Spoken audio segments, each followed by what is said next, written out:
സ്നേഹഭവനിലെ കുട്ടികൾക്ക് വർണ്ണവിരുന്നൊരുക്കി ചിത്രകലാ ക്യാമ്പിന് സമാപനം കുറിച്ചു. തന്റെ ചിത്രകലാ അധ്യാപക ജീവിതത്തിലെ 25 വർഷം 2024 മാർച്ചിൽ പൂർത്തിയാകുന്നതിന്റെ സന്തോഷത്തിൽ ചിത്രകാരനും ശില്പിയും എഴുത്തുകാരനും ഫോട്ടോഗ്രാഫറുമായ RK ചന്ദ്രബാബുവാണ് 25 സ്കൂളുകളിലായി കുട്ടികൾക്ക് സൗജന്യ ചിത്രകലാ ക്യാമ്പുകൾ സംഘടിപ്പിച്ചത്. അപ്പോൾ ഇങ്ങനെ യാത്രയിലുടനീളം ഒട്ടേറെ ചാരിറ്റി പ്രവർത്തനങ്ങളും ഒക്കെ ചെയ്തുകൊണ്ടിരിക്കുന്ന ഒരു കാലഘട്ടത്തിലാണ് പെട്ടെന്ന് 25 വർഷമായെന്നുള്ള ബോധം മാർച്ചിൽ രൂപപ്പെട്ടത്. അത് ഞാൻ മറ്റുള്ളവരുമായിട്ട് ഷെയർ ചെയ്തു. മറ്റുള്ളവരുമായിട്ട് ഷെയർ ചെയ്തപ്പോൾ മറ്റുള്ളവരൊക്കെ 25 വർഷവും 30 വർഷവും 50 വർഷമൊക്കെ ടീച്ചിങ് കടന്നു പോകാറുണ്ട്. പക്ഷേ എന്റെ മേഖല ഇങ്ങനെയുള്ള ഒരു ചില ചാരിറ്റി പ്രവർത്തനങ്ങൾ കൂടി ആയതുകൊണ്ട് അതുമായി ബന്ധപ്പെട്ടിട്ട് ചിത്രകല എന്റെ ഒരു ഇഷ്ട വിനോദം മാത്രമല്ല, ഉപജീവന മാർഗവും കൂടിയാണ് എന്നുള്ളത് കൊണ്ടും ആ ഒരു മീഡിയം പ്രത്യേകിച്ച് എല്ലാ കുട്ടികൾക്കും എല്ലാം സൗജന്യമായി നൽകിക്കൊണ്ട് ക്യാമ്പ് നടത്താവുന്ന ഒരു ബോധം മനസ്സിലുണ്ടായതിന്റെ പശ്ചാത്തലത്തിലാണ് സ്കൂളുമായിട്ട് സംസാരിക്കുകയും നല്ലൊരു ഉദ്യമത്തിന് സ്കൂളിന്റെ സപ്പോർട്ട് കിട്ടുകയും ചെയ്തത്. പള്ളുരുത്തി സ്നേഹഭവനിലെ കുട്ടികൾക്ക് വേണ്ടി നടത്തിയ സമാപന camp global public school principal Saritha Jayaraj ഉദ്ഘാടനം ചെയ്തു.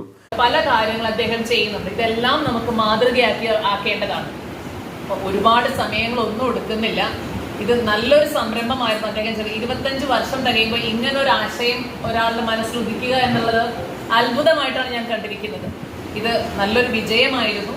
ഇതൊരു തുടക്കമാവട്ടെ. നമുക്ക് എല്ലാവർക്കും ഇത് മാതൃകയാക്കി സമൂഹത്തിൽ എവിടെയൊക്കെ എന്തൊക്കെ ചെയ്യാമോ അത് നമുക്ക് എല്ലാവർക്കും ചെയ്യാം. ഇത് പറഞ്ഞുകൊണ്ട് ഈ ഒരു ക്യാമ്പ് ഞാൻ ഉദ്ഘാടനം നിർവഹിക്കും. കൊച്ചി നഗരസഭ വിദ്യാഭ്യാസ കായിക സ്റ്റാൻഡിംഗ് കമ്മിറ്റി അധ്യക്ഷൻ VA ശ്രീജിത്ത് അധ്യക്ഷത വഹിച്ചു. ഏതാണ്ട് 10 വർഷത്തിലധികമായി 13 വർഷമായി എനിക്കും അറിയാവുന്ന ഒരാളാണ് അദ്ദേഹം.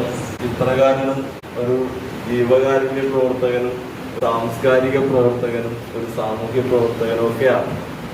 ഇന്നത്തെ ദിവസത്തിന്റെ പ്രത്യേകത എന്താ? ഇന്ന് അന്താരാഷ്ട്ര ബാലദിനമാണ്. ലോകത്തെ കുട്ടികളുടെ ദിനമാണ്, വേൾഡ് ചിൽഡ്രൻസ് ഡേ.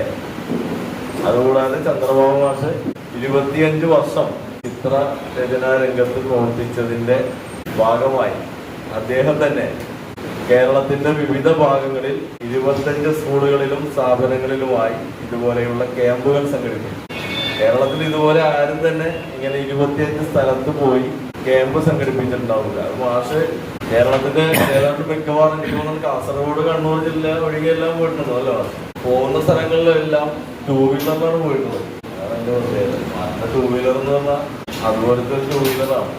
അതില് ക്യാമ്പ് നടത്തേണ്ട ഈ സാധനങ്ങളൊക്കെ എല്ലാമായി പാക്ക് ചെയ്ത് അതിന്റെ മുന്നിൽ വെച്ച് മാഷ് 5 ജില്ലകളിൽ പോയി കുട്ടികളോട് സ്നേഹം പങ്കിട്ടു. കുട്ടികളെ ഏറ്റവും കൂടുതൽ ഹൃദയത്തോട് ചേർത്ത് വെച്ചിട്ടുള്ള ഒരു സ്ഥാപനത്തിൽ വെച്ചിട്ടാണ് ഇതിന്റെ സമാപനം കുറിക്കുന്നത്. കൗൺസിലർ ഷീബ ഡുറോം, എഴുത്തുകാരി രാജം ടീച്ചർ, ചിത്രകാരി സാറ ഹുസൈൻ, ശില്പി സണ്ണി പോൾ, ഫാദർ സെബാസ്റ്റ്യൻ എന്നിവർ പ്രസംഗിച്ചു. കുട്ടികളുടെ ചിത്രങ്ങളുടെ പ്രദർശനവും സംഘടിപ്പിച്ചു. കുട്ടികളെ ചേർത്ത് പിടിക്കുവാനും അവർക്ക് തൻ്റെ കഴിവുകൾ പറഞ്ഞു കൊടുക്കുവാനും ചന്ദ്രബാബു മാഷിനുള്ള കഴിവ് ഏറ്റവും വലുതാണ്. അത്തരത്തിലുള്ള 25 ക്യാമ്പുകൾ അദ്ദേഹം സംഘടിപ്പിച്ചു. ഇനിയും സൗജന്യമായി ക്യാമ്പുകൾ ചെയ്യുവാനായിട്ട് അദ്ദേഹം ഒരുക്കമാണെന്നും പറയുന്നു. കൊച്ചിയിൽ നിന്നും ന്യൂസ് ടുഡേക്ക് വേണ്ടി റിഡ്ജൻ റിബല്ലോ.